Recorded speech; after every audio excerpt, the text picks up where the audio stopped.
This is Ed Fisher. Count It Off is one of my favorite podcasts. It's going to give you a good insight into what a lot of performers are doing and the songs that they write. It's good stuff. Well, hey, it is time for Count It Off, Nashville, Tennessee. Your host, Jeff Dayton, career music guy with, man, the more I do this, the more I realize how many people I know in this industry. And I love the fact that this show is growing as fast as it is, and it's spreading worldwide. I'm getting some as they said on Rocky and Bullwinkle, fan mail from some flounder. If you want to email the show, by the way, it's radiojeffro@gmail.com. Again, radiojeffro@gmail.com. And we've got a wonderful guest today, another guy that I've known for quite a while since he moved to Nashville from West Palm Beach, Florida, and I adore this guy's music, and his spirit is huge. And so we're going to ask Marcia to kick it off. So kick it off, Marcia. Welcome to Count It Off with your host, Jeff Dayton, where we explore the world of music through the eyes of some fascinating guests. So get tuned up and let's count it off. All right. Well, thanks, Marcia. And it's time for Ryan's story. Hey, buddy. Oh, my gosh. I know. He's really here. It's really him. It's Batman. It's happening. It's happening. We've been talking about this. How you doing, brother? I'm doing really good. I'm really good. You know, I think we're going to call this show, Making It in L.A. these days. And I want to get to that as, I want that to be kind of the theme overall, but I want to get into your story. We've known each other for, 15 years or something. And you're one of my favorite people, so I'm unabashedly a fan of yours, and you will find out, you folks listening will find out why, because we're going to hear some of Ryan's music today, including a couple of unreleased tracks, and very special inclusion of those. You told me as we first met that you came from West Palm Beach, Florida, but you were already smitten with the music bug. How did that get going for you? Oh, man. First off, thanks for having me on. I just have so much love and respect for you and just how you treat people and how you are in the world, and especially and how you are for the Nashville community that I was and still feel really close to, but definitely like in depth a part of for many, many years. So thanks for having me on. Sure. I appreciate you, brother. Absolutely. Yeah, man. So like I just fell in love with rock and roll music when I was just a small kid. And, my mom raised me on, it was oldies format then, music of the 50s and 60s. And I just fell in love with, R&B and pop and the Beatles. And she played everything. Motown was so big, in her car. It was really in the car. There was a lot of music in the house, but it was really in the car. And I would get that. My dad had a little bit of a different taste in music, but they used to play like, I've been recently thinking about the Kingston Trio.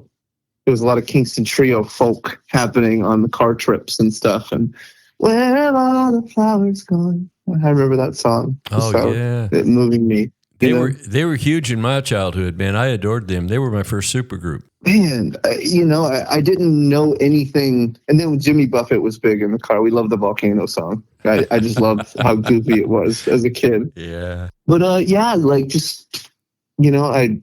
instantly, I wanted a guitar when I was a kid. I saw the movie La Bamba and, saw all the girls, man. That's the truth. I saw all the girls. I saw all the people. We'll circle back to this at some point, but like it filled my God-shaped hole. I wanted something to fill my God-shaped hole, and music became that escape for me. And everything has a shadow and a light. So that was the shadow of it. The light was, man, I was just excited. And I wanted an electric guitar, and my mom knew somebody, a friend of hers from high school that owned a pawn shop. She took me down and bought me this knockoff Strat. It's called a Saturday Night Special, I think it was like spray painted red, Yeah. Yeah. Oh my God. It was amazing, man. And, I just started to play and started in, I formed bands, I'm one of the old guard, I think that's kind of disappearing a little bit, and that makes me sad, but, I started in bands and I started on a local scene, and I started, I very much know what it's like to flyer. on the streets. I know what it's like to like put yourself out there and just like come to the show and the trenches. You know, I consider myself a blue collar musician. However low or high I go on the ladder, like that identity is important to me to be able to identify with normal people. You know, I like all of that, you know, and that's that keeping your feet moving until something else gets going. And I was just thinking while you were sharing that, I wonder how many people are just doing their music from their house on their iPad or on their laptop, or they're creating it all in software, and then they throw it out there, but they don't have a band, or they don't, perform live maybe. Well, that's an interesting thing to bring up for sure. And the truth is, most newer young musicians they're using the technology of the day, just like we've done along the way. It's definitely, the laptop is an instrument at this point. That's how I see it. I see technology as its own instrument, and I've always been fascinated. And it's something interesting. I saw the Billy Joel documentary recently, and he was talking about it. Tom Petty's talked about it. I've heard Springsteen talk about it. They get to a point where they start to see the studio as an instrument, literally in those words. And I have experienced that because there's only so much you could do with an acoustic guitar, man. For me, like, or an electric guitar, just like to sit there and just, for me, like, the songwriting process and the recording process is like, can be really beautiful in an interactive way. Mm-hmm. And I think that the younger generation really has that down. But to your point, also, like, dude, some of these artists, these younger artists, are blowing up, and they get put in these rooms, and they ain't never played, man. Yeah, they ain't never played. They ain't never played to an empty room. They ain't never put in their 10,000 hours or paid their dues. I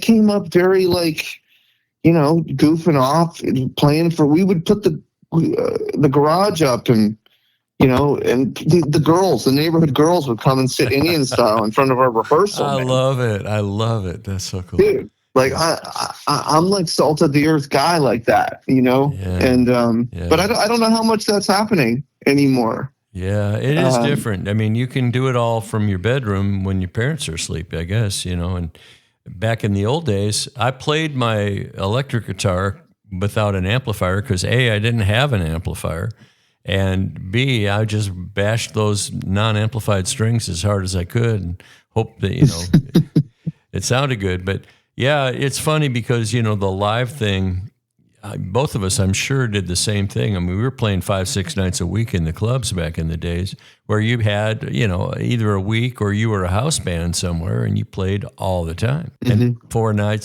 And 5 nights and 4 to 5 hours a night. And on the weekends at Mr. Lucky's, you played 7 hours because it was from 8 to 3. And I tell you what, it'll get you tougher. You go home, because it's just, but it was a great training ground. Of course. And it always will be. Yeah. It always will be. The artists that still thrive are the ones that can play live. Mm. Write that down. That's a good one. The artist that still, I don't know, can still play live. Yeah. Wow. I'll put that down. That's very Jeff. I don't know if I'm sure your audience knows at this point about your Jeffisms, I call them. Oh my gosh. Well, they're getting to know me. They are. And I love it. Yeah. I love that these discussions open up our lives. And that's what the whole idea of this podcast, Count It Off, is all about. It's like getting to know music through the eyes of the music people. And, I think it's just, I'm having more darn fun with this format, Ryan. And I'm so, so grateful to you for coming in to do it. Hey, can we take a sec and play some of your music? Would that be cool with you? Of course, yeah. All right. Please. I want to share this song. This is really a banger right off the top. This is one called Keep Your Heart Up. This is an unreleased song from our buddy Ryan Story. I can see you fighting. Got your eyes to the ground like it's all wrong. Nothing feels exciting. Like it's not gonna change and it's all lost. So get up, get up, get up. Dust yourself off. Get out, get out, get out of the house. It ain't forever, not how it is right now.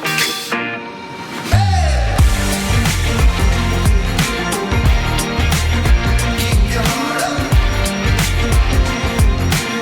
When you feel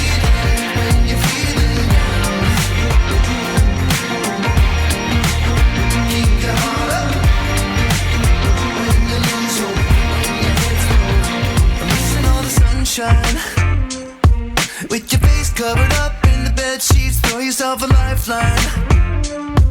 Put some socks and some shoes under your feet and you get up, get up, get up, dust yourself off. Get up, get up, get out of the house. It ain't forever, not how it is right now. Hey! Keep your heart up. When you're feeling down. Keep your heart up.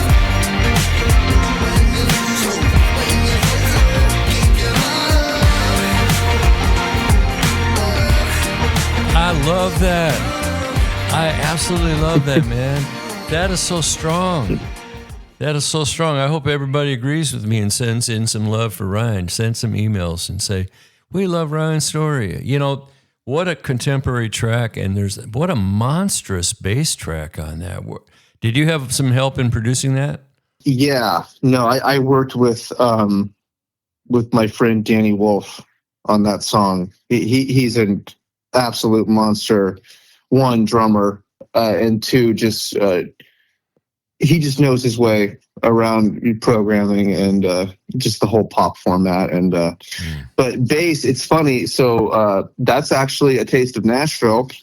On that track. So we decided to use a real bass on top of a bunch of synthetic instruments. And my friend Craig Young played on that, who I think you know, and an award-winning player, Nashville-based, and old friend of mine. And yeah, I pretty much call him for almost everything if I can. Wow. Yeah, he's a monster. He's so creative. Wow, pushing boundaries. Yeah, that's great. Let's get back to the timeline a little bit. And West Palm Beach to Nashville. How did that happen? What's up? Yeah, I just became a big fish in a small pond, playing regionally. And, we created I was in a band that won a Battle of the Bands for a local radio station down there, that we ended up getting a really big gig opening for a then 90s alt band called Jimmy's Chicken Shack.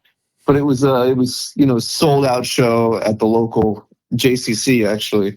Shout out to my Jewish brothers and sisters. And it was just magical, and it just kind of propelled us to as big as we could get down there. And then I went to college for a couple of years and needed to make a change. Yeah, it was LA, New York, or Nashville. And I just thought that Nashville was interesting because it only had the music business. It wasn't the film and music business. It wasn't the fashion and music business. It was music business. And I had some family there, and off we went. Man, I've never heard anybody put it like that, but that's very clear. I think that's great. Yeah, that was my thinking at the time. Well, that worked out. And then you got to town here and you started making connections, right? That's what everybody does when they come here. People are always cutting off the bus going, now what do I do? And hopefully they've been here before that, and they don't just wander around and get disheartened. I mean, maybe they've been here a few times for short visits, week, 2 weeks or so, and made some contacts and then come back and hang with those people. Did you have anything like that going on, or were you just ice cold and brand new? I came in hot and cold all at the same time, man. It was winter. I was from Florida. Oh, geez. I drove up here in the middle of February, I guess, and I was just like, oh boy, what is this? What is this white stuff on the ground? What is happening? It's cold. And yeah, when I first came to town, I just started playing the Writers' Night, and I quickly, my songwriting wasn't super developed lyrically, that's something that Nashville really taught me. Mm-hmm. But at that point, melodically, I've always been very, very dangerous. And, just have known pop, just song structure was just innate in me, from way back. So that kind of set me apart. And I just started playing as many of the Writers' Nights as I could, and kind of quickly learned which ones were rocking and which ones were just not for my taste. And but yeah, just meeting writers, and they did these things called guitar pulls back in the day in Nashville, where we would get together at somebody's house and we would just pass the guitar and everybody would play with each other, play music with each other, and that was such a cool networking opportunity too, and meeting co-writers. I started co-writing for the first time in Nashville, and that was such an important lesson, because music is better with friends. You can do it alone, but it's better with your friends. Right. And I think that's how we learn is the input from other people. I mean, I've found that, two minds are often better than one, if nothing else, just to present a perspective, Sure. That's an interesting concept. Because I have two schools of thought on that. One, like there are certain songs that can only be created in a co-writing situation. There's just no way that one person can write like that particular style of song, which is usually a very kind of universal and more sellable, I would say. It's very rare to me that like an artist can, solo write just really big hip hop music. And but at the same time, there's only a certain kind of song that can be written solo, which is usually introspective or very I call them artisty kind of songs that are just, man, some of those have just stood the test of time. And some people can do both, but I think both have value. And just my personal opinion, but I certainly did not learn songwriting and in a vacuum by myself. I learned it by really being in the room, coming up with all the melodies and letting people that were so much better than me teach me about lyrics. Yeah. I had a friend years ago that you remember named Daniel, and he said, I'm incapable of teaching me anything new. And that I thought that was a brilliant quote from him. I wish I could see him again. It's been a long time, and I don't know where he wound up. But I remember a song of yours that I really enjoyed the melody, and it had such heart in it. It was called Savannah. You remember that? Yeah. Vaguely. It was many moons ago, Jeffy, as they would say, many songs ago. Yeah. I have had people bring up song titles to me, and I'm like, that's a cool title. Who wrote that? And they said, you did. I did? And they said, yeah, it's on your such and such album. I said, oh, no. I don't even remember it. Well, who were the first couple people that you ran into that you're really glad you ran into here? I can think of one, I think. Yeah, man. I know who you're thinking is our good now past friend, Ray Sisk. Yep. What a monster writer he was. That was somebody that, God, he just knew how to get the most out of the least. And that's what I remember one night. I used to hang out at the Hall of Fame Lounge on Division a lot. And I had a residency there on Friday nights for many years. And I met some incredible people at that back bar. And I remember Ray told me one night, he said, say the most with the least amount of words.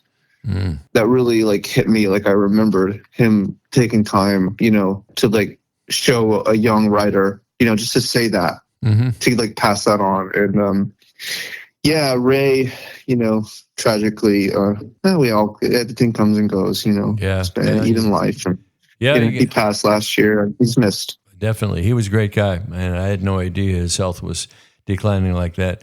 How about somebody else that really kind of took you under their wing, maybe, or showed you some ropes? Sure. No, there's two in particular, man. One is my friend Monty Holmes. Monty Holmes, who was a classic country writer for a lot of Big George Strait cuts and Leanne Womack, and him and this guy who just became one of my dearest friends and greatest mentors, John Hardy. And they kind of ran around together. And, John was a real rocker. He was a true rock star.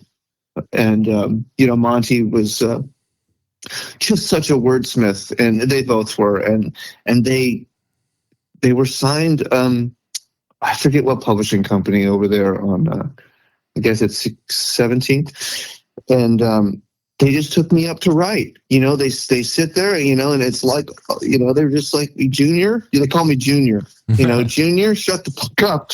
Junior, like, sit down and listen. And like, it was like this kind of like, I would come up with these really cool vibes, and they would just like, they taught me how to write, man. We would sit there, from 11 o'clock at night after being, out gathering inspiration, as we would say, at the Longhorn. Yep. They love to go to the Longhorn, which was on Division. Was it Division? I forget. Whatever it was back there. There was a big songwriter hang. Yeah. And Monty Holmes and John Hardy, like, I can really attribute my songwriting and especially lyrical ability to those men. Just showing me how to like just fight for that word and fight for that line and not give up until it's right, and to poke holes in it and to try to say the least, the most with the least amount of words, and just that details matter. They taught me that details matter, and they still do. That was an interesting, and I'm going off a little bit, but when I came to Los Angeles, that was something that I would be in sessions, and I fight for it. I will fight for the song. If I am into the song, I will fight for the song. I will not leave a I undotted or a T uncrossed. Like I will, and that wasn't very prevalent out here, and I would be in these sessions and I would kind of annoy people to the point, well, this is good enough. Well, no, it's not actually, because this could be so much better. Yeah. And there's a fine line there between like being obsessive and, I've learned since then that like not all details need to be focused on. Sometimes a lyric is better passed over. Sometimes you're not supposed to think about every line. That can be a very distracting thing at some point. Actually, if a listener has to think too much, sometimes we don't want that. Sometimes we do. But it's all about intention. And anyway, those guys just really taught me a lot about how to do that, and it is really given me an edge coming to LA. Let's go from that into another one of your songs right now. This is Ryan's story, and this is his single called Never. You said I'm supposed to be sad and lonely without you, baby. Cry all over again, I already did that. Insecurity calling and she better at loving you than me. Why do you even care if I'm done being sad? 9 steps forward, 10 steps back. One left over, keeping me trapped. Don't stop moving, you can't slow down. Gotta get off of this merry-go-round. You were never the one for me. You were never the one for me. You were never the one for me. Now I know better. Now I know better. Sometimes I feel like I'm living in an alternate reality, where you seem to forget everything that you did. I'm wide awake, but you're still fast asleep. It's kinda tricky 'cause you're standing on your feet, walking around like you can still have the best of me. But you can't you see, can't you see? 9 steps forward, 10 steps back. One left over, keeping me trapped. Don't stop moving, you can't slow down. Gotta get off of this merry-go-round. You were never the one for me. You were never the one for me. You were never the one for me. Now I know better. Now I know better. Yeah, well, another good song from Ryan. Man, the guitar sound on that, the electric guitar thing, that little doubler on it, that is really tremendous too. Well, we got you. Thank you. You bet. Absolutely. Kudos to your team there. We got you out to LA at some point here. You've made your living during your time in LA. Tell us, okay, let's get to the topic for today because we've taken 20 minutes or so. Yeah. Let's get to the point where how do you make it in LA? And here you're our reporter on the street right now. You're the guy to tell us what's going on with that. Oh, wow. I mean, you just showed Gosh, up in LA and said, "Hey, I'm from Nashville. What do you do out here?" Right? Or something else. Pretty much, I've always been fascinated. All my heroes came up in Los Angeles, and the rock and roll and pop side of the music business is out here. And I started to hear about some of these writers, this writing community out here that I was just fascinated with. And I thought there was a kind of a real resurgence happening around 2018. of LA. And I just wanted to be a part of it. And my ex-wife, to her credit, I told her that I wanted to go to Los Angeles, and she did not stop me. That's a whole nother conversation. But anyway, I showed up. I knew one person, and I rented a room, and I just started to make some connections. But how do you make it in LA? Oh my gosh, I don't know if you do. I don't know if LA lets you make anything. I think this city will really keep you on your toes, man. And I think it's a true creative vortex. I believe that. Just like Nashville is, New York, London, there's a reason that so many people gather in these places and so many great artistic expressions come out of these geographical locations. And how did you make it in LA, man? I have found it easiest to make my touring living out on the road, not here. I have done some teaching here and there in Los Angeles. But man, it's tough out here. I'm not going to lie to you. It's a really interesting place to integrate. I think anything, I've been thinking about this a lot lately. You have to love this. You have to truly love music. You have to truly love creation. You have to truly love, you have to fall in love with the journey and the hustle. And because if I wasn't in love with the process, if I was just looking for a result, I would have gotten out of this a long time ago. And I'm a mature, older artist, and I have stayed in it, almost to the point of insanity at times. Yeah. But, those that win it stay in it. And I just love songs. I love music. I love performing. I love the creation. I love the community out here. And but it's not easy. It's not easy. And most people out here, I say, one of my sayings about Nashville versus LA is, Nashville has the best musicians in the world, hands down. Really? The best, I think, songwriters per capita in the world. But LA's got the stars. We got the stars out here, Interesting. And that's what I saw. People that have that it factor, and that they have that in Nashville too, obviously. But there's something about this place that is, it's Major League Baseball, man. Not just like Nashville, but that's why I came here. Yeah. I wanted to be on the tip of the spear. I wanted to be on the innovative front of what was happening sonically, from a songwriting perspective, and just artistically. Let me give you. Yeah. I want to do a little lightning round here, and I'm ad-libbing the whole thing. But in 10 words or less, cool. In 10 words or less, can you make any money? Impossible. Kidding. Can you make any money in LA? No. You have 9 words left. I have found it easiest to make my living on tour and to live in Los Angeles. Okay. That is the truth. Okay. Question number 2. You're just moving to LA to make it. Can you afford to live there? You better have a fat nest egg. Okay. You just moving to LA and you want to make it. Do you need to sell your soul to do that? That might be a little too esoteric. You need to find your soul. Yeah, that's too esoteric a question. Let me try with another one.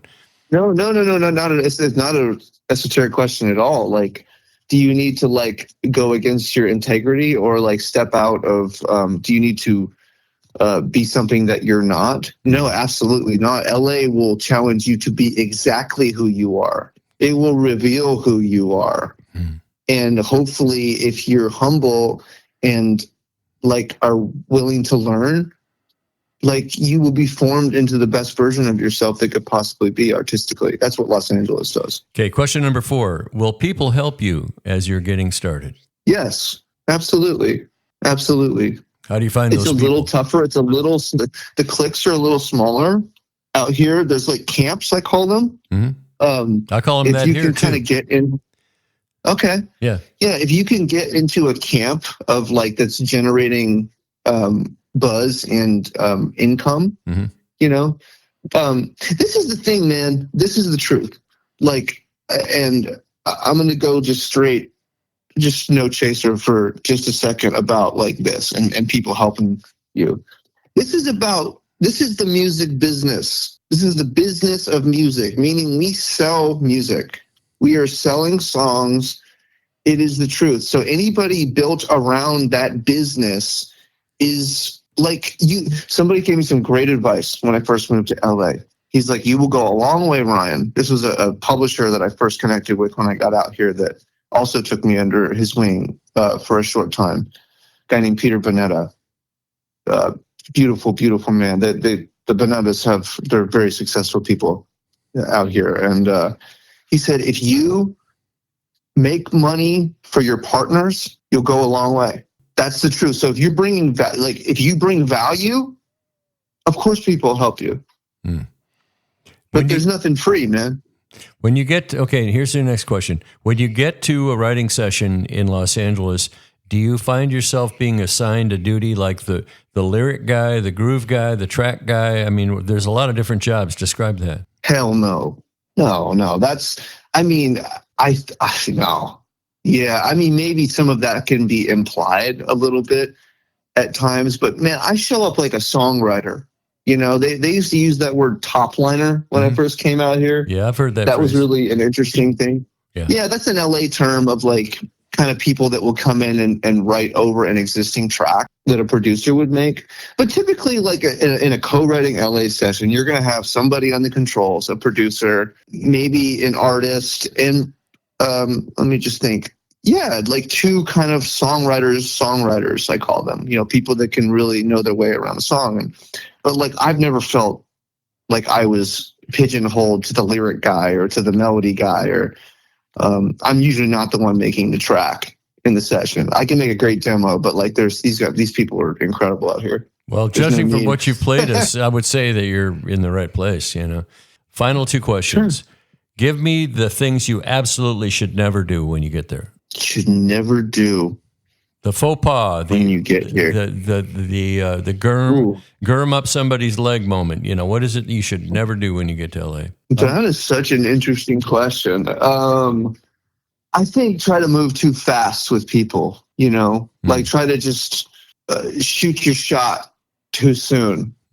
People are very. You have to warm people up out here. You have to Okay. And now the best things that happen. Yeah. Now let's talk about, tell us one thing that you absolutely must do when you get to LA. You must do. How you liking these questions, bro? I'm just coming up. I love it. Like I have a clarity question. So in what perspective, as an artist, as a songwriter, as a producer, you know, like these are all very different avenues. Do you think they're all different? I mean, isn't there something that would fit over all of those things that you absolutely should do? Absolutely should do. Have great songs before you come out here. Like have great songs, and even more preferable, have great songs that are already selling. Okay. Well, great song. Speaking of which, here's a great song from our guest Ryan. This is called "Statistic," another unreleased track. Cool stuff. Listen to that.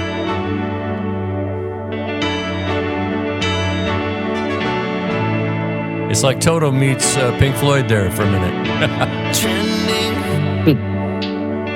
Another story pointlessly ending. Codependent from the beginning. Thought that we could be there. Not believe you meant more to me, but I guess it doesn't matter now. Never wanted to be typical, predictable.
You know what, people? I'm going to just say this for our listening audience today. I want to move to LA and make records like that, man. That is so cool. And I don't think there are but a few people here in Nashville doing that, but that really talks to me too. And I've always loved pop music. I've always loved the great singers. I've always loved the tracks from Toto. I've always loved, Phil Collins and Foreigner. And, there's just so much of that influenced me. And what we do here is kind of, it's sort of a little more elementary version of that in a sense. You got your Guy Clark with 3 chords and a gruff old voice, and that can hit my heart just as well. But God, that must be fun to have a track like that come out of your heart. Thanks, brother.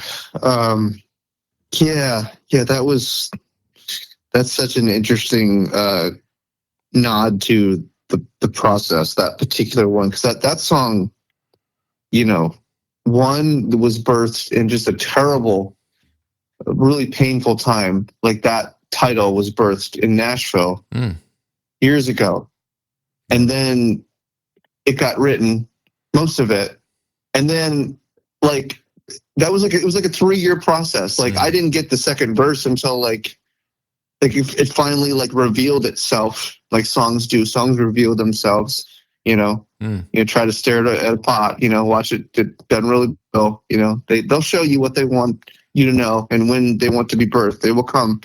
But it was like a 3-year process, and wow, I find that interesting, I was just thinking, just a little follow up to your question about LA too. There was a thing that I kind of have lived by out here, and one of my kind of artistic and songwriting production kind of people I look up to that out here is a guy named Ryan Tedder. Sure, huge name. I know his name too. Yeah, he's lead singer of One Republic and just a incredible also songwriter. Also he has his kind of dual career as a writer for other artists, and has his own artistic project, obviously Big Arena act. And I want my I've always wanted my career to look that way, right, on a high level. Yeah. And but what he said, what was really interesting to me, that's really valuable, he said, you say yes to everything until you can say no. Okay. Well, that was how he approached LA. Well, I'll have to let that steep in my mind like a tea bag, and just see what comes out of it. That's something else. I don't know many LA stories, but I heard one from Billy Bob Thornton lately that was really cool. And he was doing a really relaxed interview, and he talked about at the point where he was just dying to be an actor in LA, he was serving hors d'oeuvres at a rich guy's house at a party. He was working for the catering company. And he didn't know enough about movie people to know who was who, but he got talking to some guy. And I think the word actor came out of his mouth. And the guy told him, well, here's the thing. You're too ugly to be a leading man, and you're too handsome to be a character actor. Can you write? And he said, yeah, I've been doing some writing, meaning, screenplays and stuff like that. And he said, write your way there, and don't ever give up on who you want to be, but write it. That's where you can do it, because then you can call the shots on that. And of course, now he's huge in that department. And I like that idea because I'll never give up on who I am. But I'm definitely not, especially at my age now, I'm not somebody the labels are looking for. But there are a lot of people that like what I do. And so I have a character, and that is Jeff. And, I've done a ton of recording and a ton of records. And it's just that process when you release something, and this, situation, Ryan, when you finally get it out to your people, and then they come back and they say, I really love that, or they'll say, yeah, there's some talent there. So whichever one it is. Well, Ryan, I think you've got the stick-to-itiveness, because you got out there years ago, not too many years ago, less than 10 years maybe, And, if you're not an overnight success, you've learned so much in the process. Would you agree? Of course. Yeah, no, I mean, it's all about that. And, I would just say, like, if there's people that are like maybe listening, I'm kind of getting the vibe, maybe like there's some people in, that aren't in LA that have maybe an ill view of it or something, or a scary view. And that's just not true. And there's a beautiful community out here of just loving, kind, talented, very, very talented people. It can be cutthroat, but you just got to don't bring a knife to a gunfight. We know about that. And there's a lot of slingers out here, and but there's kind, loving people, and I certainly go out of my way to be a kind, loving, inclusive. Really quick story, too, just about saying yes and sometimes just saying hello. I was at a local pop showcase. I don't know, maybe a year and a half ago or so. And, there was some friends of ours that were playing, and I kind of have a clique. And a lot of people I know from New York that have moved out here, and just friends that I know, and kind of like our cohort, I say. We rise in classes, that's in Nashville too. And there was a guy kind of just standing there, and I was talking to all my friends, and I just said hello.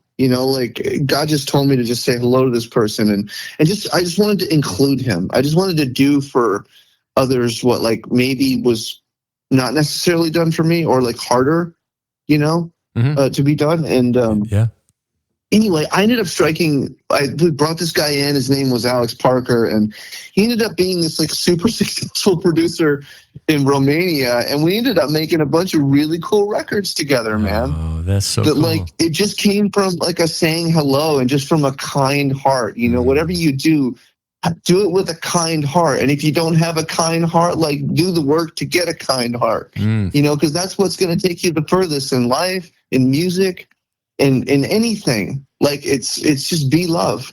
Be love. I think you just answered the final question of the lightning round. It's something you must do, and I think that covers it really, really well. And I hope everyone's checking that out and doing a checklist, a self-check to see how they're doing on that. Check the gauge on their dashboard of how nice am I being to others. Well, Ryan, I tell you what, I appreciate you so much, and all of the people listening to Count It Off, I know are appreciating your insights. And how do you make it in LA? You're my first guy to tell us about that, and I can't wait, to see what the response is. And I hope you get some emails. Do you have some social media that people can reach out to you? I do. My handles across all social media are at Ryan Story Music. TikTok, Instagram, Facebook too. YouTube is huge, but at Ryan Story Music, you can find me anywhere, and I'll always respond to comments and DMs best I can. And look forward to seeing anybody out on the road this year. And thanks for having me on, Jeff. Oh, you Lots betcha. of love, my friend. You betcha. Well, I've got my friend David Sandler here to take us out. He was one of Brian Wilson's proteges and understudies, and he produced and wrote with Brian in the Beach Boys back in the day. His name is David Sandler, and a wonderful guy. And so if you want to join him, Ryan, all you got to do is say bye-bye.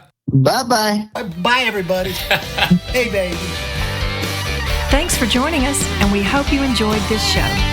We invite you to check out all the other episodes and share this channel with all of your friends. Until next time, peace.